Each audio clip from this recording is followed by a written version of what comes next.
Hello. Good evening, everyone. How are you doing, guys? All of you, also the ones in behind. Yep.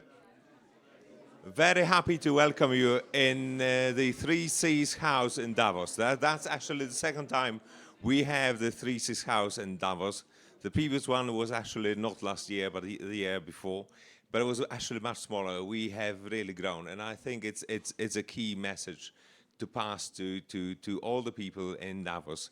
The Three Seas region is a very unique story. It's a fascinating story. Huge potential, exciting economies, exciting people, exciting cuisine. And I wish that during the next couple of days, everyone will be able to discover this and enjoy and explore the potential of the region, because that's what the whole thing is about, to get people know about this fascinating region. And again, very warm welcome to all of you, in particular to the Presidential Ambassador, Special Envoy for Three Seas of Poland, Ms. Beata Daszyńska-Muzyczka. And I hope you all enjoy and remember these couple of days. It's something unique and fascinating story you explore here in Davos. And now let me pass the lead to Mr. Węgrzewski, who is a chief futurist, which is a very unique position at SAP Global, I think. Thank you so much. Cheers. Thank you, much appreciated. Welcome, folks. Thank you, everybody. So let's talk a little bit about the future. The future is an exciting place and space, and there are many futures. There are actually infinite amount. If you think there's one and you're going for that future, you might be wrong. Just saying. Can we get the slides up? There we go, the best slide ever. Why are you relevant 10 years from now? Because you know, the future is an exciting space, and we wonder sometimes why. Because we live in the now, we do business in the now, we take decisions that matter 2-3 months from now. And I think the future is so exciting because we will spend the rest of our lives in it. Simple as that. And you too, by the way, and your kids. I'm looking at the tiny girl here in the front. So what do you want it to be? What is the future becoming for you? How are you becoming relevant 10 years from now? That's my profession, that's what I do. I do strategic foresight and futuring for SAP and many others. And this is one way to show how it works. Thomas Edison, you know the gentleman. Inventor, businessman, equally well, I would say. This is his hobby, filming. He was rich enough to buy a film camera. Look what he does. Sprinkles dust on a chair that flies. And then he thinks, if chairs can fly from dust, fairy dust, I guess. This is what we call in software development, fairy dust. He sprinkles that dust on himself and experiments if he actually can go places with his imagination. And he can. And he goes to the moon. This was way before NASA and Elon Musk, for that matter. He had a vision. He had a foresight. He had an ambition, but most of all, he did imagination as a business activity. So I ask you already now, where is your imagination department? In your organization, in your business, in your family, in your community. And this is how we see it. Usually we are very good somewhere here, tactics and strategy, right? But when it comes to vision, it's like, yeah, maybe, you envision, but I haven't seen it yet. But the systems level evolution happens even beyond those things. And I think this decade, most action will come from here to back, rather than from our tactics and see what the next step will be. Because if you do that, you might be going in circles, rather than in a direction for your next 10 years.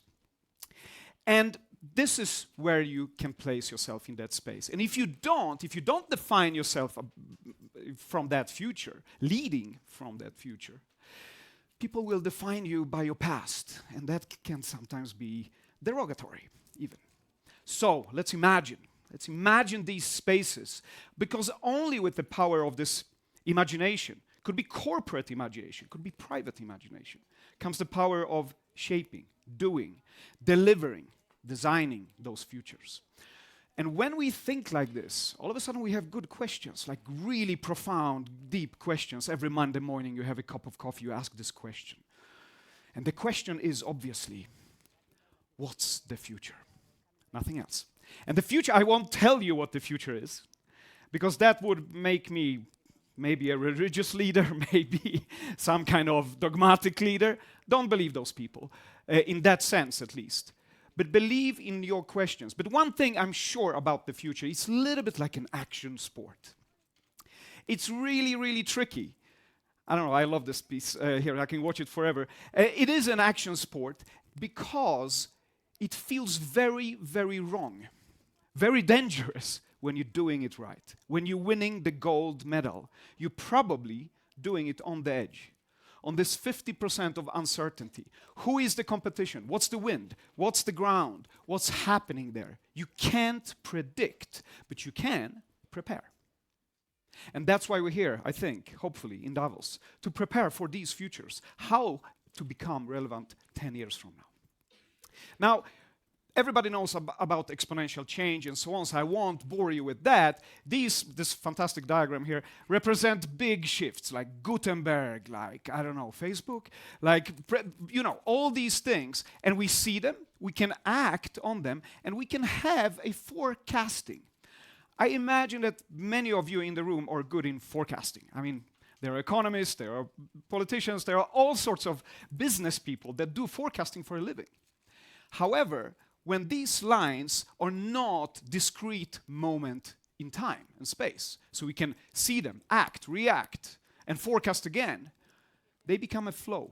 They become so tied together that there's no distinction between what's happening now and next. And I think AI is one of those stories we've been following since the 50s. And all of a sudden it goes into a flow. We have news, a Gutenberg moment, every third year, rather than every third generation. So how do we deal with this flow? When it's too much, too many of these things happening at the same time, we cannot connect these dots. We become a little bit disconnected. There's a beautiful robot. I don't know what you did in school, but we did these things. We tried to connect these dots. And that was possible. But today, it just disappears from our minds and becomes rather a dull picture. But there are people that tell you how they would like to connect these dots. They always have an answer, a simple answer. And that's the most dangerous thing, obviously, in complex times. Because they will give you that system. Oh, this is how we're going to do. Usually, there is a benefit for them. And when these systems are built like that, the ultimate price for disconnected systems is always paid by the users, far away from the original stakeholders. They're probably gone by then and took the money, and took the power, and whatever they gained from it. So, foresight rather than forecasting. We can basically forecast the climate change. I think that's pretty clear for most of us in the room. But this is not a terrible view. It's just a prospect. It's one of the futures. What we need to remember that the future is renewable. It's a renewable resource, almost an asset, a business asset, that is renewable by you, by your imagination. How could it look differently? Same future, same climate change could look like this. I'm not saying we're going there. Hopefully we don't see London underwater anytime soon, or maybe never. But if we need to construct and build and make something wonderful about it. And for that we need hope. And everything that matters, basically, comes from a place of hope. So we are here to build that hope. And I think if we design futures with great strategic foresight, it will make that hope tangible. So we can have a decent human discussion about it. We can argue about it, that's fine. But we need to place that long-term foresight in front of us. Because it's tough to make those choices, right? And we know how the financial and economical system drives that. And forecasting helps us a little bit, but only in the beginning of this little future diagram I showed you before. Forecasting is only best for concrete decision making today. Today is stretchable, obviously, but you know how hard it is to convince someone with power, for example, budget, to tell you, to say to them, hey, 7 years from now, this might happen. And I will give you an example of that. And how would we deal with that foresight? And foresight is powerful. Foresight and future management deal with great societal changes and global trends to create relationships and systemic platform solution for lasting innovation. It's almost like the innovation becomes sustainable. We invent one thing, we put it out there, it works, so we can invent on that platform, so it rolls. For that, we need bigger systems. And I mean systems of connections and relationships, not only IT systems that I work for. I think this is a great example. I've been using this for a while. It's maybe 2-3 years old. I don't see the date here. Japan is going to the moon. And the cool thing for for those interested in those things, there will be robots on the moon excavating and building stuff that will be remote controlled from Earth. Isn't it a little bit sci-fi cool? I think so, especially when the Japanese government is on board. And when these news came out, this is what happened on the internet immediately. I mean, I'm a huge sci-fi fan. Some of you in the audience, hi everybody that I know, seen this before. I love this. I have no idea who has the rights to what logotype and what kind of gadget on this. I have no idea what the finance is behind it, but this is happening. It is an economy in it. It is a creator's economy, as we have been talking about it for a few years. This is fun. This brings out the best and most imaginative in people. How can we harvest that? Is that a value from the society that is not attached to business that we could attach? Does financial tools not reach all the way to this because they are limited to the financial constraints we have today? And now when we talk about space, and also 2 words you probably didn't expect to hear today, Pussy and Riot. Pussy Riot is an art collective that is in the political debate. And they say, if we do not write the narrative of how we are going to explore and use space, then someone else will. And just read a report that scientists around the globe are now a little bit worried that the moon is being destroyed. They are historical sites on the moon, like the Apollo landing, that we would like to preserve. What laws, what finance, what value is there? Just stirring up the dust on the moon, destroying the water that is contained there, could be an issue if we just land with our excavations machine and go bananas as we have been doing on the planet Earth. These questions is something we deal with and something I would like to shed light on. Now, a little bit more of a serious take on this. This is maybe the most complex slide I will show today, so disclaimer, be cool. The value system. Also, I'm not an economist, so whoever economist in the room, let's talk later, you can tell me off how the economy works for real, but this is a schematic of it. Business, great value. This is why we're here. Businesses drive this planet forward. They innovate and give that innovation to the rest of us. There's always a unit and that worker, that individual in that unit. That's another system that is connected. However, there is also the system of business networks. But they are constrained to their business. They are not connected to the vast economy of communities, individuals, society, the planet, the energy. We're sometimes forgetting that we are very physical beings. Nothing here happens without the sunshine. Sunshine billion years ago, or few millions years ago, that is now in the ground, or the sunshine that we connect today, shining up on this stage right now. All is about the planetary resources. And these resources give us that value back. So we can extract from the planet, from the society, from our networks, all the way to the businesses. We do it very, very well, very effectively. And that's dangerous because we sometimes don't invest the whole way back. There is a gap between the networks we have in our communities, in our neighborhoods, in our creative minds that we bring together, the relationships we have as human beings, and the relationships we have with the ecologies where we live. These are not directly connected or invested back in. It's a red zone, it's a hot zone, it's dangerous. I don't know if the return on my investment will come back to my business. And I think it's because we lack tools. Tools like technology. Tools like a decent discussion. Tools like a fair political and social systems. These tools are limited. And tools have been existing forever. You know this. Now, historians in the room, beware. I will simplify history in one slide. Human history. We've been making tools for beautiful things as soon as we could. As soon one stone hit another, someone said, wait a second, maybe they did it in English, but they did it in their minds. I can do this. We can bury our dead. There's a culture there. We can leave something for our kids and the generations in the future. We can beautify ourselves. We can create cultures. We can create tools that are utilitarian, not only social. That has been the fact. And then in the end, we have the Bored Ape, which is obviously a utility and an NFT and so on, all these things. But they seem to reside in the economy and financial tools arena. Much less in the science, innovation, imagination, art, society, vision, foresight. All these activities that I claim should be in the business. So, time for liberating these tools, I think. Now, business historians. You can hang me later. 3 pillars of business history. We got the steam machine. And we said, I have the machine, I own the process, here's what it does, do it for me, I pay you.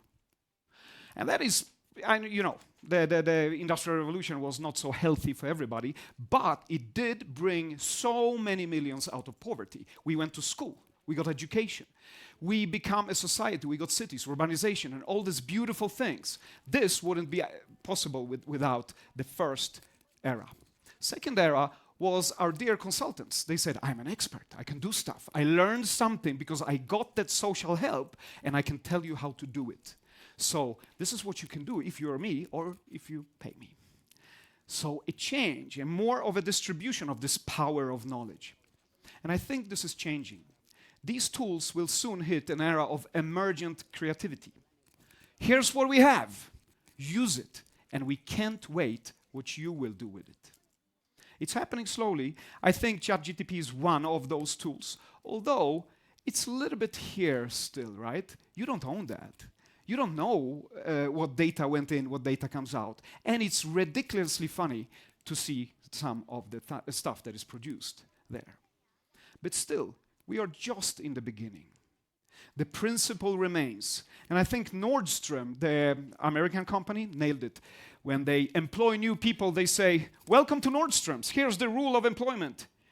Rule number 1, use your good judgment in all situations. There will be no additional rules. Emergent creativity. Go bananas. I hired you because you're cool. You tell me what to do. This is happening, and it's being enabled by these tools by the hour. We've been at it since the 50s. High-value human tasks, repetitive human tasks, and machine tasks. Someone called it bullshit jobs somewhere here. It's a good book, by the way. Stefan Graeber. Graeber is the last name. Anthropologist. He said, you know when you're doing a bullshit job when you know it could be automated or it's meaningless. It actually doesn't bring value. It just shuffles value around. Everybody wants to be here.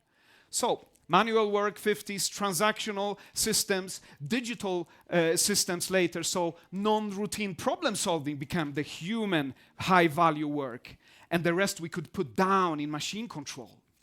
And now we're entering the intelligent era that I believe will be ending in explorations, interaction, subjective opinion exchange, indecent human discussions, aided by human augmented by AI. Enterprise systems might just do that automation, that bullshit job sphere that we don't want to be, bothered with that manual and cognitive load. So we can focus on what humans, and today, still, only humans are good at. Passion. Passion for work, creativity, empathy. All those things that are extremely valuable, but not yet in the financial tool system. I will show you a little demo with a little bit sound on, if we have that. that we built 7 years ago, and you maybe think, why is this guy showing, the future is showing a 7-year-old demo? And I will tell you, the long-term foresight works like this. We imagine a state, we check the technology and where it's leading, and what the vectors are pointing, and then we start to discover where we would be. We are not there yet, but we are getting there. 7 years ago, it looked like this. And I would do the demo basically like this. Hello, and believe it or not, we called it Copilot. Thank you, Microsoft. Hey, Copilot, what's up this morning? It was morning when I did this. Good morning, Martin. You will have a fairly busy morning, but there is time for a good cup of coffee. Your biometrics show me that it would be good for you. But just 1 cup, remember. I will remember. Many of you already are suspicious here. We talked about trust the other day. This thing knows my pulse, how I slept, and how much coffee I drink, and how I behave in the mornings. So it can actually tell me differently from you, hyper-personalized to 10 billion individuals in the future.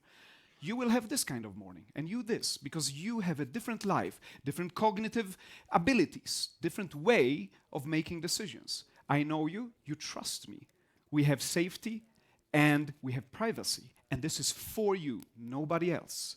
And this is why we can trust this thing. So I say, okay, this is great. Look, I have a task. Me and Leia, we talked about how our teams get together and how they create stuff, and we see a little bit decline in employee satisfaction. And if you think about this question, it's as ambiguous as it can be. Not even ChatGPT, far from, can answer that for me, for my unit, for my team, for my company. But this is what this thing could come up with. When colleagues travel so they can spend time face-to-face, your delivery quality goes up 5%. That saves software maintenance costs with customers by 2.5%. I found the routes that would make sense economically and that allow the colleagues to spend the most time face-to-face. We will review them tomorrow. Also funny, we will review them tomorrow. I'm a very busy guy, right? I'm a top guy. But of course, I have 5 minutes to review this tomorrow. I'm just biased to not know it. You know how it is to be biased. This thing is your friend. And it is a liberation from the constraints of the knowledge you have today. Our knowledge is actually only limited to the number of humans that are free to act on their value creation in a free market. And if not everybody can act with this kind of knowledge, the superhuman knowledge as we call it, the hyper-personalized superhuman decision making, then we're not doing the full stack of the economy. We need to amplify, augment and connect each one of us to these systems in a private and secure way. And this is where we got part of our vision. That one way to describe it is humans and machines in an empathic, mutually understanding and a beneficial symbiosis. This across worlds is really important because the national state is also something we could look at, the globalization. But the XR, the AR, all the Rs and the moon and the Mars, this must work in the future. So that's how we look at it. And by the way, none of these people are real. You realize that, right? These professionals, the doctor, the architects, whatever they should be, they are generated. And soon at your service. Hopefully not at the service of the company they work for only, but also, mostly, to 99% for you. And there is an economy for everybody in it. Now, this lady has a task. Build a new strategy, increase the recyclability product. There's so much administration. There's so many colleagues I need to call to figure out what is our strategy really, what's the latest. And maybe there's 13 new legislation on environmental friendliness and so on. Family-owned companies, that's what we're looking for. How do we find them? Where are the tools for that?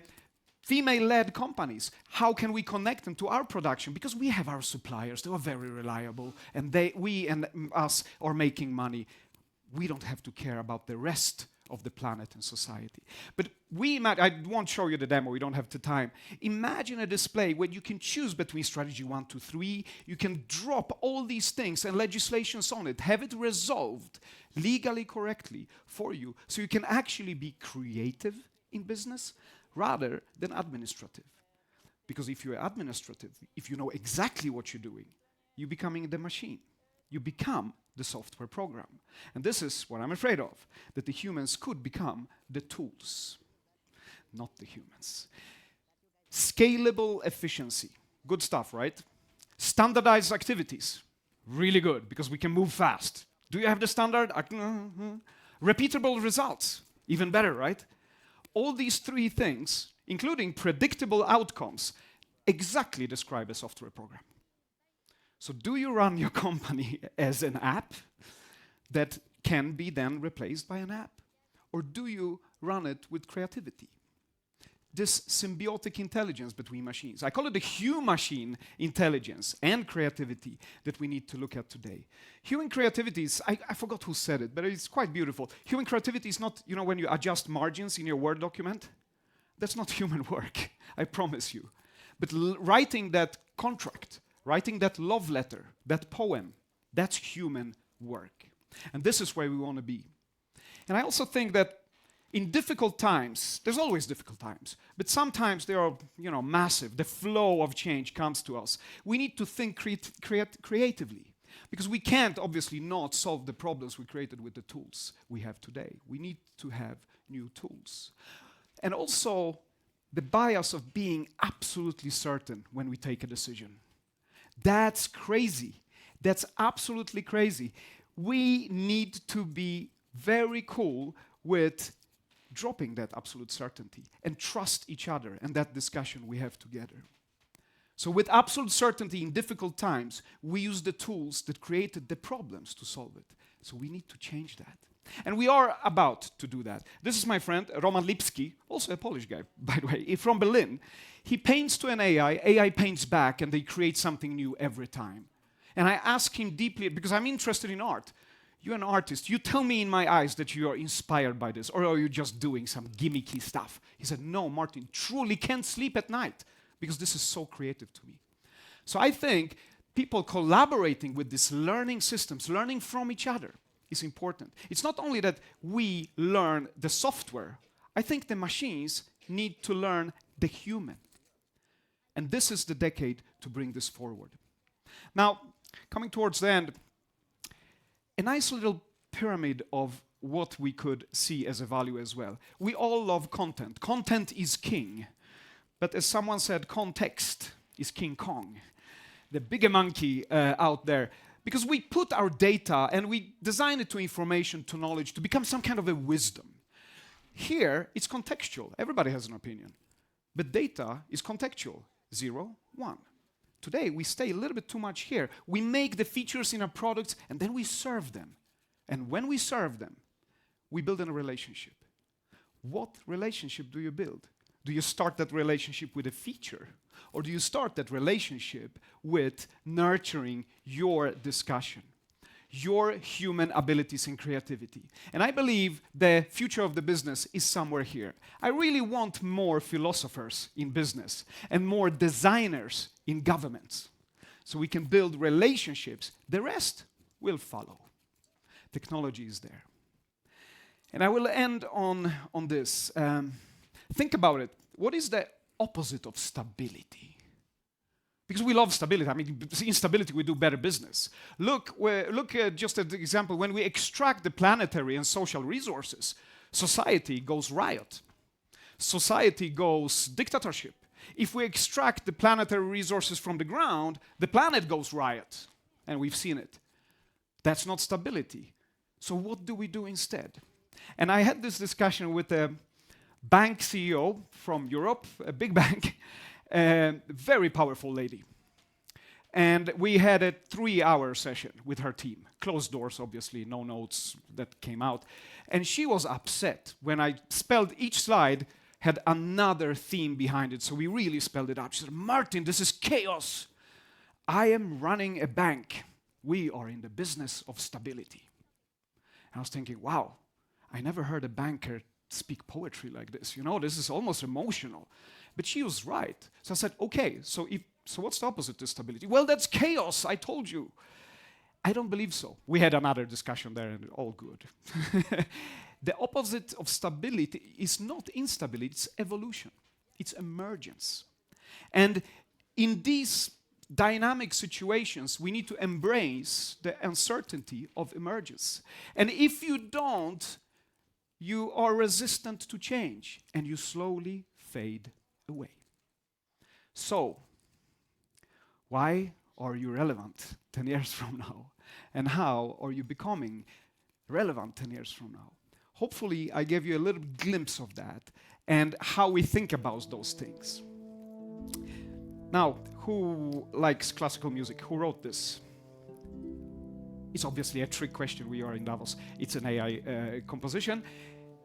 Beautiful, though. It gives me peace. It gives me this reflection. This uncertainty becomes manageable. I just found a tool to do what I want to do, which is to build this me-we connection across the planet and do what we are supposed to do.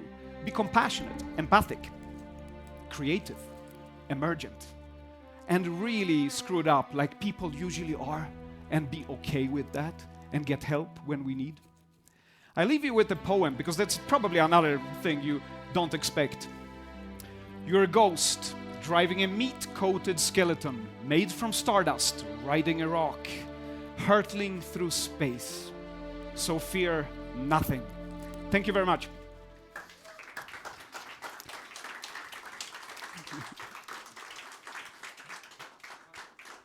I'm not sure if we have time for some questions, or if there are any questions, probably a ton. But because I didn't give you any answers, I guess. We have a mic. We have a question there.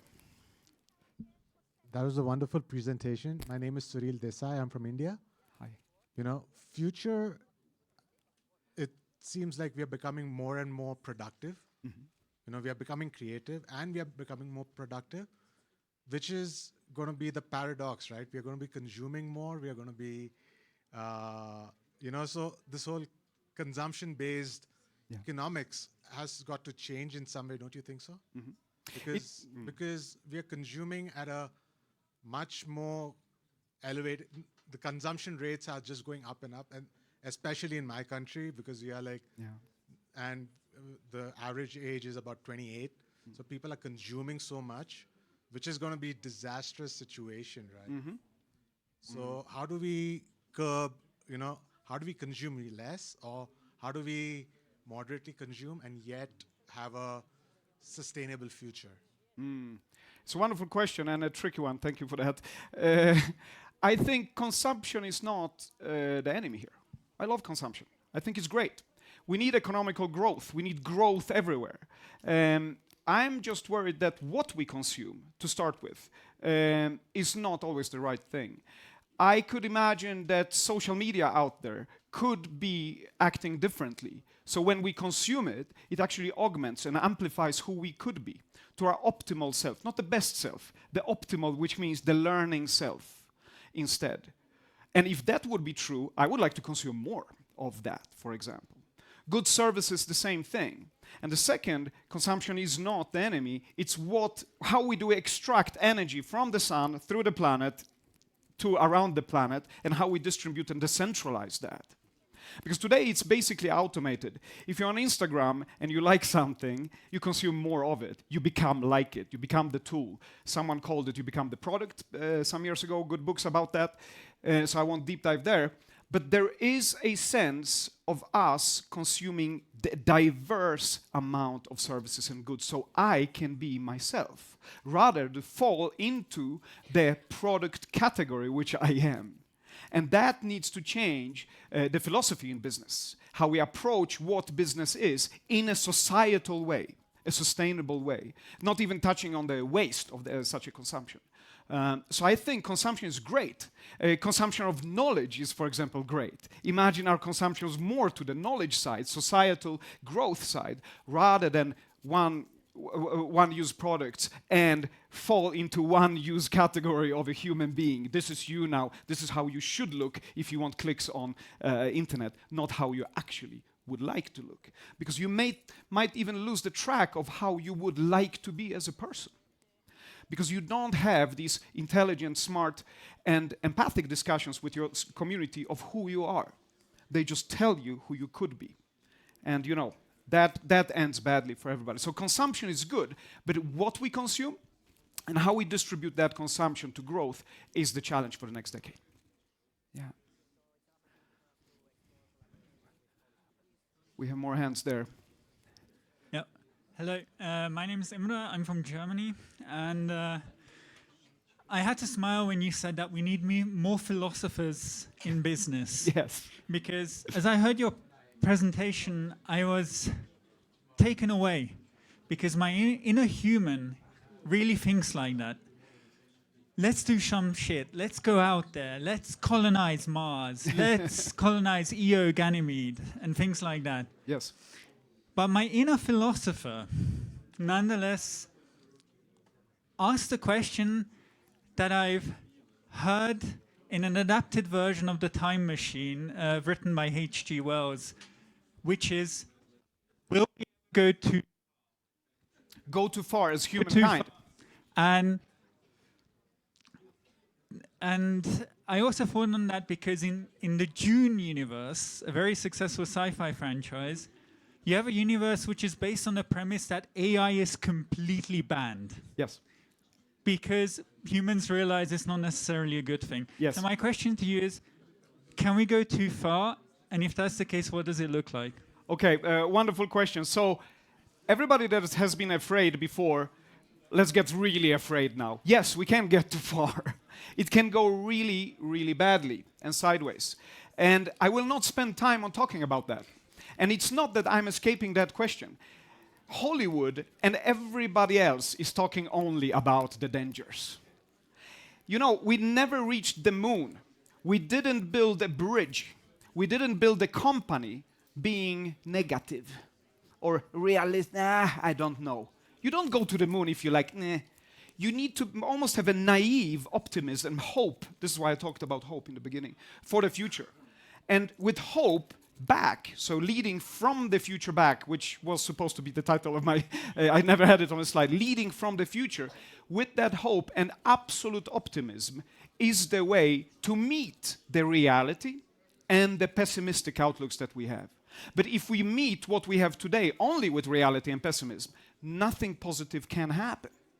So only James Bond villains that want to destroy everything actually lead from a future of pessimism, only to themselves. The other 10 billion of us soon, I hope we are absolutely optimistic and that we have the tools to be so too. So there's no end to it. The cosmos is big, so we will going out there. Thank you.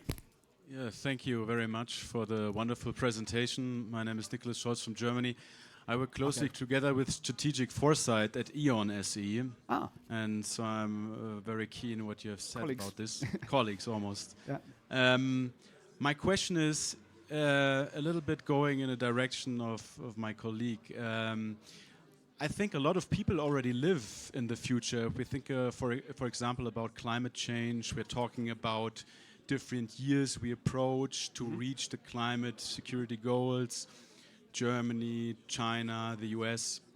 Sometimes I wonder, though, if looking too far in the future and basing your actions upon this future also creates risks and also doesn't allow for innovation, right? Because we are like thinking, okay, to tackle, for example, climate change goals, we only have this right now, so that's the way we should go.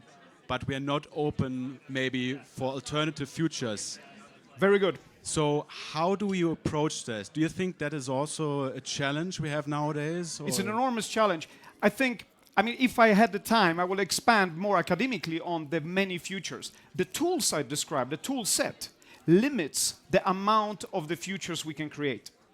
So we need a system shift, not only to fit into this system, this amount of percentiles of CO2 extraction or capture or whatever we do, that is just managing status quo. We need to change the system, how we produce energy and how we produce sustainability in the future. But more about that later, because I hear people are getting drinks, and that's very exciting. Thank you so much, everybody. I appreciate it. Thank you.